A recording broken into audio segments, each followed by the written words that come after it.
오늘 본문은요, 인생을 살아가는 모든 사람이 고민하는 두 가지 물음을 우리에게 던지고 그 해답을 줍니다. 하나가 뭐냐? 열심히만 하면 행복의 열매를 맺을 수 있는가? 열심히 성실히 정직하게 살면 행복할 수 있는가? 하는 질문이에요. 다른 하나는 그것이 아니라면 열심 위에 무엇이 더 필요한가? 하는 거예요. 이 두 가지 질문을 던져주는 거예요. 두 가지 질문이 있다는 건 이미 열심히 한다고 해서 반드시 행복의 열매를 맺을 수 있는 것은 아니다 하는 답은 들어가 있잖아요. 그렇죠? 먼저 열심히 하면 행복의 열매를 맺을 수 있는가? 오늘 본문은 열심히 한다고 해서 반드시 좋은 결과, 즉 행복으로 이어지는 건 아니라 그래요. 오늘 본문 2절을 한번 보세요. 너희가 일찍이 일어나고 늦게 누우며 수고의 떡음을 먹음이 뭐라고요? 헛되다 그랬어요. 이 말씀은 고대 농경사회를 배경으로 합니다. 고대의 농부들은 새벽에 일어나서 벌판으로 갔고 저녁 늦게 돌아와서 해가 지면 와서 밥을 먹었어요. 그렇게 해가 떠서 질 때까지 노동을 했어요. 근데 왜 수고를 그렇게 열심히 했느냐? 1절에 따르면 집을 세우고 그 집을 지키기 위해서, 가정의 행복을 위해서, 내 인생의 행복을 위해서, 우리 모두의 행복을 위해서 그 일을 하는 거예요. 이렇게 수고하고 노력해서 집을 세우니까 가정은 행복하고 그 행복이 이어져야 되잖아요. 왜? 수고하고 노력했으니까요. 그런데 오늘 본문은 그렇게 한 수고의 열매가 헛될 수 있다 그래요. 오늘 본문 1절입니다. 집을 세우는 자의 수고가 헛되며 성을 지키는 파수꾼의 깨어 있음이 헛되도다 그랬어요. 고통스럽게 얻은 열매이니 기쁨과 쉼으로 이어져야 되는데 그 수고와 노력이 근심과 염려가 될 수 있다는 거예요. 그런데 우리가 사실은 이 현실을 살잖아요. 슬픈 얘기인데 이 슬픈 얘기가 우리의 현실이에요. 오늘을 살아가는 40대, 50대, 60대 초반을 낀 세대라 그래요. 지금까지 그렇게 얘기했어요. 근데 요즘 이 말이 조금 바뀌었어요. 마처 세대로 바뀌었어요.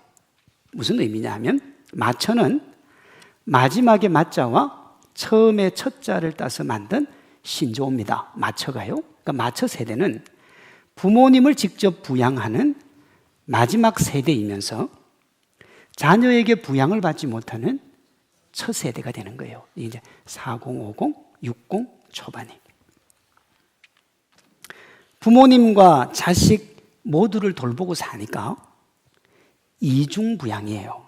이게 참 쉽지 않아요. 저도 이제 50대 중반인데요. 부모님 모셔야죠. 부모님 또 병원비도 적게 드는 것도 아니고, 그다음에 자녀들도 양육하는데 요즘 대학 가기도 힘든데 학원비는 또 얼마나 비싼지 힘들어요. 이중부양이라 많은 사람들, 요 마처 세대의 많은 사람들이 죽겠다는 생각을 수도 없이 해요. 야, 이렇게 내가 평생을 살아야 되나? 근데 미래도 안 보이잖아요. 왜? 자녀가 부양을 안 할 거니까. 그런데도 부모 자식 앞에서는 괜찮은 척을 해야 돼요. 힘들고 어려워도. 왜요? 내가 무너지면, 가장이 무너지면 다들 불안해하고 힘들어하니까. 실제 한국경제와 가정의 허리를 담당하는 40, 50, 60 세대는 이 부양의 굴레 속에서 몸과 마음 모두 벼랑 끝으로 몰려가고 있는 거예요. 자기 청춘을 갈아 넣으며 삶을 희생하고 건강까지 잃으면서 오늘 본문으로 하면 일찍 일어나고 늦게 누우면서 가정을 위해서 그렇게 고군분투하잖아요. 정말 열심히 사는 거예요. 근데 이 정도 열심이면 가장들은 존경을 받아야 되고 가정은 든든히 서고 그 가정에서 행복의 웃음소리가 나와야죠. 왜? 정말 모든 걸 갈아서 다 하니까. 그런데 현실이 어떠냐? 반대예요. 열심히 일한 가정은 외롭고 지쳐있고 가정은 낭떠러지에 세운 것처럼 위태롭고 그 많은 수고와 노력은 밑빠진 독에 물 붓는 것처럼 답답한 거예요. 그 많은 수고와 노력의 열매는 도대체 어디로 가고 출구가 보이지 않는 현재와 미래에 대한 두려움의 한숨이 끊이지 않을까? 그 이유가 뭐냐? 인생에 변수가 너무 많은 거예요. 인생의 변수가요. 열심히 하고 수고하고 노력하면 거기에 대한 합당한 열매가 맺히면 상관이 없는데 그게 어떤 변수로 인해서 내 것이 안 되더라는 거예요. 인류 최대 지혜자로 누구보다 이 인생을 꿰뚫어 본 솔로몬은 전도서 9장 11절에서 이걸 이렇게 말해요. 내가 다시 헤아려서 보니, 다시라는 말을 기억하셔야 돼요. 내가 다시 헤아려서 보니 빠른 경주자들이라고 선착하는 것이 아니고 용사들이라고 전쟁에 승리하는 것이 아니며 지혜자들이라고 음식물을 얻는 것도 아니고 명철자라고 재물을 얻는 것도 아니며 지식인들이라고 은총을 입는 것이 아니니 이는 시기와 기회가 그들 모두에게 임하기 때문이라 그래요. 다시라 그랬어요. 그럼 다시라는 말이 뭐냐?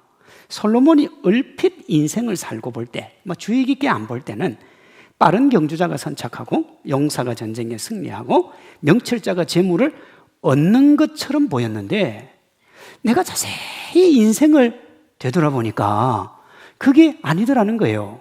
근데 그 아닌 이유가 뭐냐 그러면 시기와 기회가 모든 사람에게 임한다는 거예요. 여기 빠른 경주자가 세계 기록 보유자입니다. 이분들이 1등을 유지하는 방법은 열심, 그리고 또 열심이에요. 용사, 지혜자, 명철자, 지식인 모두 마찬가지입니다. 끊임없이 노력해야 그 자리를 유지할 수가 있는 겁니다. 유지할 수가 있는. 요즘 IT가 엄청나게 빠르게 바뀌잖아요. 제가 아는 어떤 분은요, 미국에 가서 그 IT를 전공을 해가지고 우리나라에서 그래도 인정받는 사람이에요. 그래서 네이버나 쿠팡이나 이런 데서 스카우트도 받고. 근데 이분 말이 그거예요. 한 달만 저도 안 해도 못 따라간다는 거예요. 못 따라가요. 그러니까 정말 피나게 열심히 해야 따라갈 수가 있는 거예요. 근데 그렇게 해야 유지할 수 있고 행복할 수 있는데 솔로몬이 뭐라고 하느냐 하면 그렇게 해야 그 자리를 유지할 수 있지만 그렇다고 꼭 그 자리를 유지할 수 있는 것은 아니라고 그래요. 열심이라는 노력만으로 행복을 보장할 수 없다는 겁니다. 세상에서는 솔로몬이 말하는 열심히 열심으로 이어지지 않게 하는 변수, 그러니까 시기와 우연이라 그랬잖아요. 이걸 뭐라고 그러냐 세상에서는 운이라 그럽니다. 운이요. 이 운의 중요성을 강조하는 말이 뭐냐면 천재는 99%의 노력과 1%의 뭐로요? 영감으로 이루어진다. 그러니까 99% 죽도록 노력해도 뭐가 없으면요? 1%의 영감이 없으면 천재 안 될 수도 있는 거예요.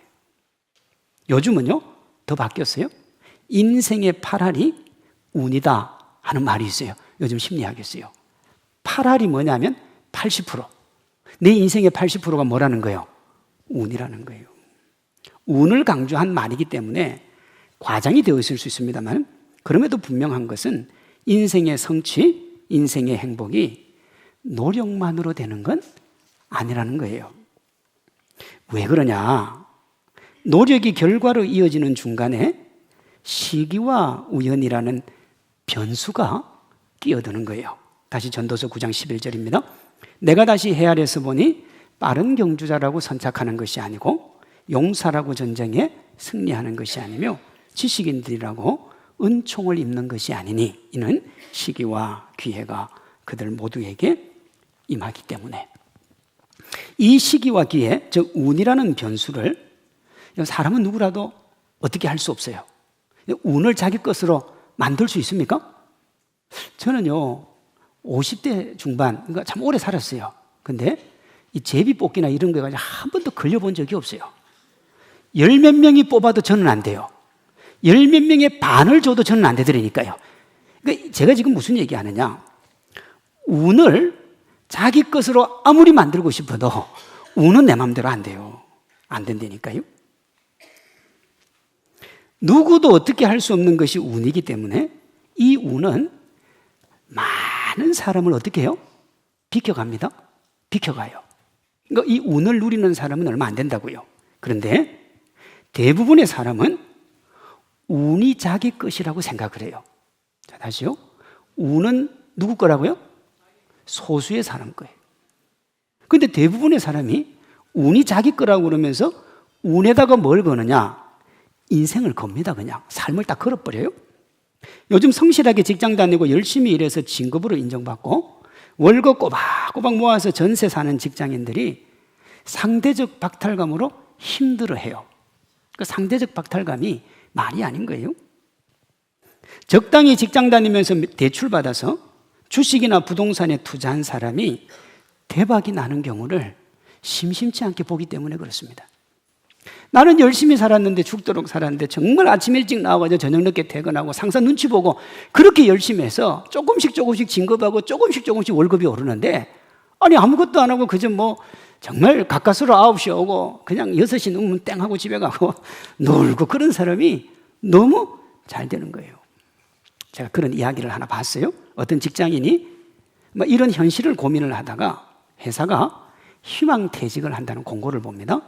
자기가 팀장이었는데 희망퇴직을 하는 사람에게 2억을 준다는 거예요. 2억을 주식이나 부동산에 투자하면 몇 배로 불릴 수 있다는 이야기에 솔깃해서, 솔깃한 거지 불려갖고 되는 경우는 거의 없습니다.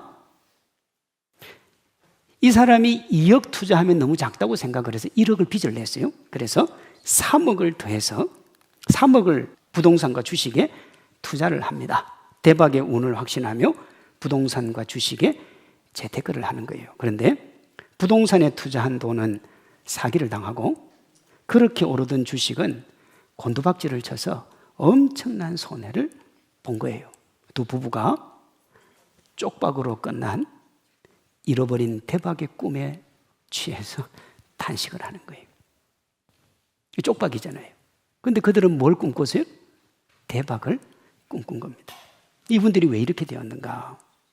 재테크라는 이름으로 사람들에게 희망과 용기를 불어넣는 운이라는 걸 잡고자 했지만 인생에서 운을 잡는 사람은 그렇게 많지가 않아요. 실제 운이 만드는 대박의 소망은 누군가가 이익을 얻은 만큼 누군가가 손해를 보는 제로섬 게임입니다. 재테크로 운을 잡는다고 환상을 심어주지만 그것의 실제는 뭐냐 그러면 누구도 본 적이 없는 바람 같은 거예요. 분명히 바람이 부니까 바람의 실체는 있는데 바람을 잡을 수는 없잖아요. 그 바람이라는 운을 잡으려고 퇴직금에 빚까지 내서 투자를 합니다만 원하는 운은 날아가고 당사자는 쪽박을 차는 거예요. 운을 잡는 이는 아주 소수고 대부분 운의 삶을 건 이들의 현실은 쪽박이다 이 말이에요. 이런 일이 비일비재하고요. 성실한 인생이 그 운을 바라고 도전하면 맞는 슬픈 현실이 그건 거예요.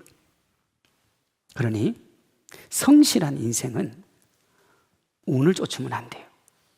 쪽박 찰 확률이 높은 거예요.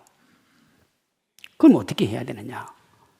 운처럼 만사 형통을 가지고 오되 내가 그것을 잡을 확률이 상당히 높은 곳에 기대해야 되는 거죠. 운처럼 만사 형통은 주지만 내가 손해는 안 보는. 목사님, 세상에 그런 게 있습니까? 있어요. 성경은 그것을 하나님의 은혜라 그래요. 하나님의 은혜를 누리면 적게 투자하고도 차고 넘치게 받습니다. 그게 30배, 60배, 100배 하는 성경의 가르침이에요. 근데 제가 이번에 설교 준비하면서 그보다 더 기가 막힌 구절을 찾았어요. 누가복음 6장 38절 주라 그리하면 너희에게 줄 것이니 곧 후히 되어 누르고 흔들어 넘치도록 너희에게 안겨주리라 그랬어요. 주라. 기독교의 기본 정신은 나누고 베풀고 사는 겁니다.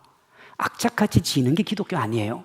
근데 나누고 베풀고 섬기며 살면 하나님이 어떻게 해주느냐? 후히 누르고 흔들어서 넘치도록 준다. 지금은 우리가 잘 모를 수 있지만 옛날에요. 쌀을 팔고 콩을 팔고 이러면 대에다 담아주잖아요. 그러면 쌀을 담으면 어떻게 합니까? 밑에 쌀과 쌀 사이에 뭐가 생겨요? 빈 공간이 생기잖아요. 그 공간을 메우려고 어떻게 합니까? 흔듭니다. 흔들면 더 꽉 차는 거예요. 그러면 그 위에 눌러서 더 주겠다는 거예요. 이게 뭐냐 그러면 차고 넘치게 채워주겠다는 거예요. 인간의 힘으로 어떻게 할 수 없는 행복을 가지고 오는 운이 성경적으로는 은혜와 닮았어요. 닮았는데 실상은요 엄청나게 다릅니다. 제가 앞에서 운을 제로섬 게임이라 그랬어요. 소수가 누리고 다수가 뺏기는 겁니다. 혹 이 자리에 로또 하시는 분, 오늘 이제 뭐 안 믿는 분들도 좀 왔으니까 로또 하시는 분 있잖아요. 로또 매주마다 사시는 분도 있을 거예요. 그 로또가 어떻게 돈이 모아지죠? 로또 산 사람들 돈을 다 모아가지고 1, 2, 3등, 뭐 1등에게 엄청나게 주고 대부분의 사람들은 뭐 하는 거예요? 그냥 투자만 하는 거예요. 돈 뺏기는 거예요. 내 돈이 네 돈이고 네 돈이 내 돈인 거예요. 어디 뭐 따로 들어오는 돈이 아니란 말이에요. 그게 제로섬 게임이에요. 하나님의 은혜를 누리면, 하나님의 사랑을 누리면 이 제로섬에서 벗어난다는 거예요. 은혜는 차고 넘치는 하나님께서 무한하게 공급하시는 거기 때문에 누구라도 자기의 성실하고 열심인 삶을 하나님께 맡기면 하나님께서 누구라도 차고 넘치게 복을 주시는 거예요. 이게 오늘 본문 1절입니다. 여호와께서 집을 세우지 아니하시면 세우는 자의 수고가 헛되며 여호와께서 성을 지키지 아니하시면 파수꾼의 깨어있음이 헛되도다. 그러니까 하나님이 안 지키면 그렇게 돼요. 그럼 이거 역으로 보면 하나님이 지켜주시면 어떻게 되는 거예요? 집을 세우고 성을 지킬 수가 있는 겁니다. 인생은요, 아무리 열심히 살아도 반드시 좋은 결과로 이어진다는 보장은 없어요. 운이 나의 것이 되지 않으면 날아갑니다. 나의 수고가 다른 사람 것이 되는 거예요. 내가 열심히 했는데, 내가 수고했는데, 내가 노력했는데 그걸 다른 사람이 가지고 가는 경우가 우리 사회에 비일비재하잖아요. 오늘 시편을 솔로몬이 적었거든요. 그 솔로몬이 전도서 8장 14절에서 내가 수고하고 다른 사람에게 뺏기는 걸 이렇게 얘기했어요. 세상에서 행해지는 헛된 일이 있나니 곧 악인들의 행위를 따라 벌을 받는 의인들이 있고 의인들의 행위에 따라 상을 받는 악인도 있는 겁니다. 그러니까 악인들의 행위에 따라 벌을 받으면 누가 벌을 받아야 돼요? 악인이 받아야죠. 그런데 잘못은 저 사람이 했는데 벌은 내가 받더라 이거예요. 내가 다 만들어 놨는데 그 이익을 다른 사람들이 누리다는 거예요. 하나님의 은혜를 입으면 이 서글픈 인생을 뛰어넘어 열심의 성실을 차고 넘치는 축복으로 열매 맺을 수 있습니다. 마태복음 6장 30절이요. 오늘 있다가 내일 아궁이에 던져지는 덜풀도 하나님이 이렇게 입히시거든 하물며 너희 일까 보냐? 뭐가 적은 자요? 믿음이 작은 자들아. 이걸 달리 얘기하면 하나님을 너희가 제대로만 믿으면 하나님께서 세상이 말하는 운의 주인공이 되게 해주겠다는 거예요. 근데 그 운은 어떻게 될지 모르는 건데 내가 너희에게 주는 은혜는 반드시 너희가 누릴 수 있다는 거예요. 여기에서 본문의 두 번째 화두로 나아갑니다. 본문이 우리에게 던지는 또 하나의 화두는 열심만으로 행복을 보장받지 못한다면 열심 위에 무엇이 더 필요한가 하는 거예요. 무엇이 더 필요하냐? 바람 같은 운이 아니라 하나님의 은혜가 필요한 거예요. 오늘 본문 1절 2절입니다. 여호와께서 집을 세우지 아니하시면 세우는 자의 수고가 헛되고 여호와께서 성을 지키지 아니하시면 파수꾼의 깨어있음이 헛되도다. 너희가 일찍이 일어나고 늦게 누우며 수고의 떡을 먹음이 헛되도다. 나와요. 그러므로 여호와께서 그의 사랑하시는 자에게 뭘 주신다고요? 잠을 주신다. 그래서 우리 교회 다니는 어떤 사람 농담할 때 잠 많이 자면 야 하나님이 니 많이 사랑하시나 보다. 아니요. 여기서 잠이 뭐냐 그러면 여유입니다. 내가 그렇게 아등바등 살지 않아도 하나님이 채워주시는 은혜로 복되게 살아가는 것, 그걸 잠이라 그렇게 얘기해요. 오늘 본문에 헛되다는 말이 3번 나와요. 뭐가 헛되냐? 우리 삶의 모든 게 헛되고 우리가 노력해도 헛되는 거예요. 우리가 하는 어떤 일도 행복을 담보할 수 없다 하는 것이 헛되다는 말이에요.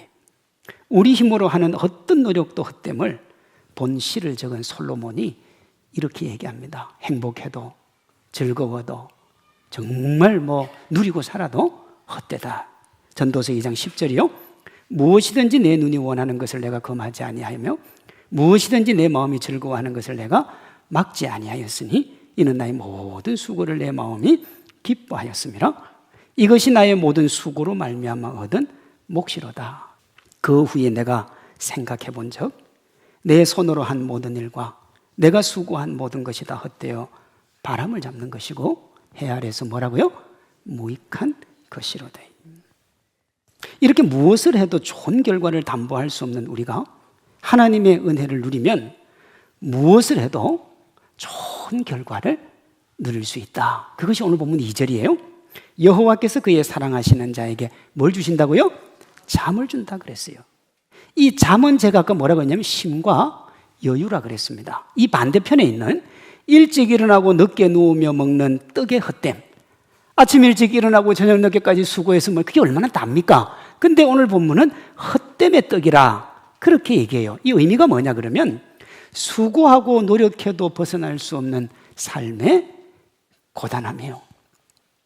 우리는 후자의 현실을 오늘 우리 시대에서 보고 있습니다. 앞에서 예를 든 자신의 청춘과 인생을 갈아가며 삶을 희생하고 건강까지 이루면서 그렇게 열심히 고군분투하지만 삶은 더 악화되어가는 마처 세대를 통해서 우리가 이걸 보잖아요. 이 슬픈 인생을 뛰어넘는 유일한 길은 하나님의 은혜를 누리는 거예요. 그래서 솔로몬이 말입니다. 전도서 마지막에 이렇게 말을 합니다. 전도서 2장 8절, 전도자가 이르되 헛되고 헛되도다 모든 것이 헛되도다. 일의 결국을 다 들었으니 하나님을 경외하고 그 명령을 지킬지어다. 이것이 모든 사람의 본분이니라. 하나님은 모든 행위와 모든 은밀한 일을 어떻게 하신다고요? 선악간에 심판하시느니라. 자 보세요. 운이라고 하는 거는 열심히 산 사람에게도 가고 열심히 안 산 사람에게도 가요. 운이에요. 근데요, 하나님의 은혜는 기본적으로 열심히 안 산 사람한테는 안 가요. 이 말씀을 그렇게 했잖아요. 하나님은 모든 행위와 모든 은밀한 일을 선악간에 심판하신다 그랬으니까 성실하게 살면 하나님께서 그 인생을 뭐 해준다는 거예요? 책임져 주신다는 거예요.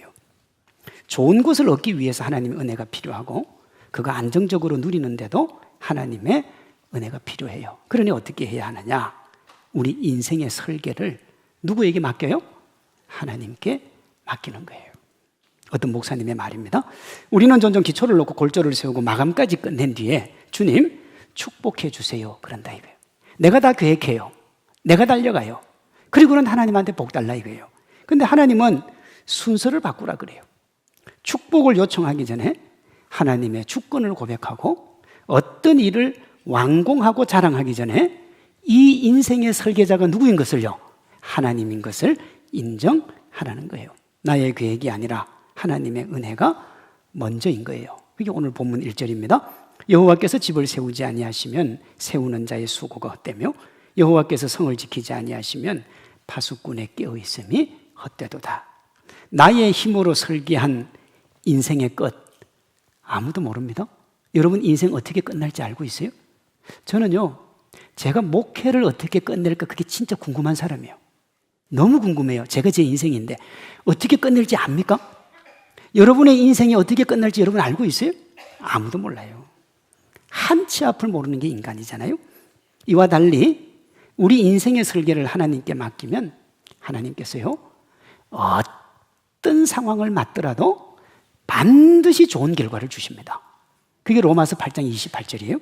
하나님을 사랑하는 자, 곧 그의 뜻대로 부르심을 입은 자들에게는 모든 것이 합력하여 뭐라고요?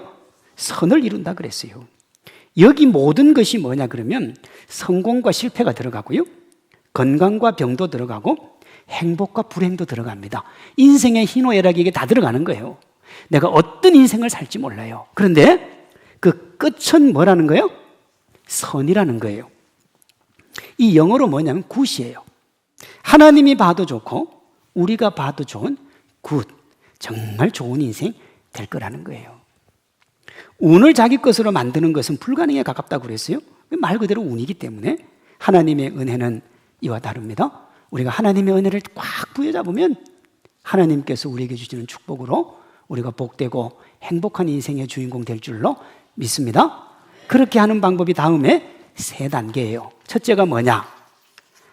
하나님의 은혜를 100% 자기 것으로 만드는 첫 번째 단계는 하나님을 믿는 거예요. 그렇잖아요. 하나님을 믿어야 되잖아요. 우리가 하나님을 믿으면 그때부터 하나님이 우리 편이 되시는 거예요. 시편 118편 6절입니다. 여호와는 내 편이시라 내가 두려워하지 아니하리니 사람이 내게 어찌할까? 여호와께서 내 편이 되사 나를 돕는 자들 중에 계시니 그러므로 나를 미워하는 자들에게 보응하시는 것을 내가 보리로다 그랬어요. 근데 정말 예수님 잘 믿는 사람은 자기가 보복하지 않습니다. 왜? 누가 해준다고요? 하나님이 복수해 준다 하잖아요. 왜요? 하나님이 누구기 때문에요? 내 편이에요. 그러니까 하나님도 상당히 좀 그래요. 하나님도 편을 나눠요. 네 편, 내 편 나눈다니까요. 그러니까 하나님은 당신을 믿는 사람 무조건 그 사람 편이 되어주시는 거예요. 그러니 어떠냐? 불안해하며 운에 기대는 것보다, 운에 기대어서 사기당하고 사람 잃는 것보다 하나님 은혜에 기대는 게 훨씬 나은 거예요. 세상 의지하고 세상 바라보고 세상 권력 따라가면서 아부하고 고단한 인생 사는 것보다 공평하시고 열심히 인생에 보상해 주시는 하나님 따르는 것이 훨씬 낫다고요. 다시 시편 118편 6절입니다. 여호와는 내 편이시라 내가 두려워하지 아니하리니 사람이 내게 어찌할까? 여호와께 피하는 것이 사람을 신뢰하는 것보다 낫고 여호와께 피하는 것이 높은 관직에 있는 사람들을 신뢰하는 것보다 뭐 하다고요? 낫다 그러잖아요. 하나님을 믿으면 돼요. 하나님의 은혜를 자기 것으로 만드는 다음 단계는 하나님의 말씀을 삶의 기준으로 삼는 겁니다. 적지 않은 사람들이 세상의 사상, 이념, 신념을 자기 삶의 기준으로 삼고 살아가요. 제가 지난주도 말씀을 드렸지만 여러분, 이념을 따라가면 이념의 노예가 되고 신념을 따라가면 신념의 종이 되는 거예요.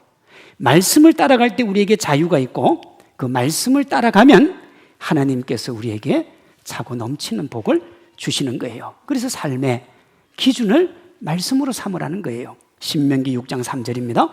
이스라엘아 듣고 삼가 그것을 행하라. 그리하면 네가 복을 받고 내 조상들의 하나님 여호와께서 내게 허락하심 같이 젖과 꿀이 흐르는 땅에서 내가 크게 번성하리라.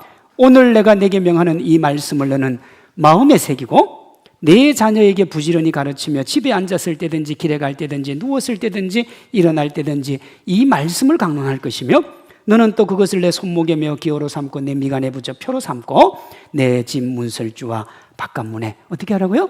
기록하라 그랬어요. 그러니까 말씀을 삶의 기준으로 삼으라는 거예요. 우리가 말씀을 읽을 때 복이 시작되고 말씀 묵상할 때 복이 흘러내리며 말씀 함께 나눌 때 복으로 채워지는 줄로 믿습니다. 하나님을 믿고 하나님의 말씀을 삶의 기준으로 살았으면 이제 마지막 뭐 하면 되겠어요? 그 말씀대로 살려고 노력하면 되는 거예요. 하나님의 은혜를 자기 것으로 만드는 마지막 단계는 말씀에 합당한 삶을 사는 거예요. 그 사람이 하나님을 잘 믿는지 못 믿는지는 삶으로 얘기하는 거예요. 삶으로. 그죠? 주일날 교회 가니까 하나님 잘 믿는다. 성경은 그렇게 얘기하지 않아요. 말씀대로 살 때 진실로 하나님을 잘 믿는다 그러는 거예요. 야고보서 2장 22절입니다. 믿음이 그의 행함과 함께 일하고 행함으로 믿음이 어떻게 된다고요? 온전하게 된다 그랬잖아요.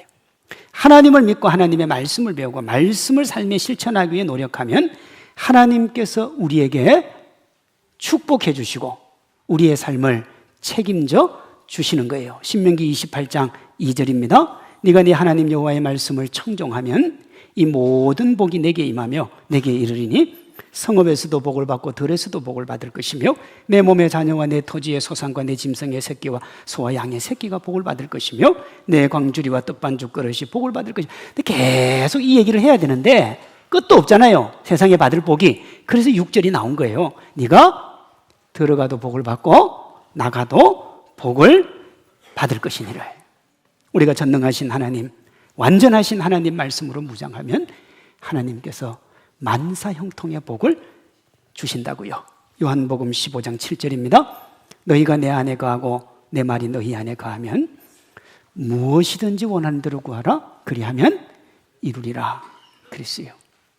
밑 빠진 독에 물을 넣으면 다 빠져나가요. 아무리 열심히 수고하고 아무리 노력해도 밑에 독이 빠져버리면 아무리 채워도 지가 와서 먹고 다 세고 나가요. 그래서 아무리 채워도 남는 게 하나도 없습니다. 하나님 은혜 없이 사는 우리 인생이 이런 거예요. 아무리 수고하고 노력해도 다 빠져나가는 거예요. 악착같이 모아서 주식 샀는데 내가 사면 주식이 폭락을 해요. 먹을 것 안 먹고 입을 것 안 입고 모았는데 그 돈을 사기를 당해요. 평생 수고로 이제 살만해졌는데 병원비로 소진하거나 건강을 잃어서 사용하지 못하는 경우도 허다한 겁니다. 이렇게 한 치 앞도 알 수 없는 것이 인생이다 이 말이에요. 이 불확실한 인생을 확실한 축복으로 여는 핵심이 뭐냐? 하나님과 동행하는 거예요. 하나님과 동행하면 하나님께서 이런저런 압박으로 답답한 우리의 삶에 여유와 쉼을 주신다고요. 마태복음 11장 28절 수고하고 무거운 짐진 자들아 다 내게로 오라 내가 너희를 쉬게 하리라. 여기서 끝이 아니고요. 여기에 더해서 우리 삶이 밑빠진 독이 되지 않도록 축복으로 채워주시는데 누르고 흔들어 차고 넘치도록 주세요. 히브리서 6장 14절입니다. 내가 반드시 너에게 복주고 복주며 너를 번성하게 하고 번성하게 하리라. 내가 반드시 그렇게 해주겠다는 거예요. 하나님께 여러분의 인생 설계 맡겨서 하나님이 주시는 쉼과 위로로 내적인 평안함을 얻고 외적으로 인생의 여유로움으로 정말 복되게 살아가는 이 자리에 계신 모든 분들 되시기를 주님의 이름으로 축원합니다.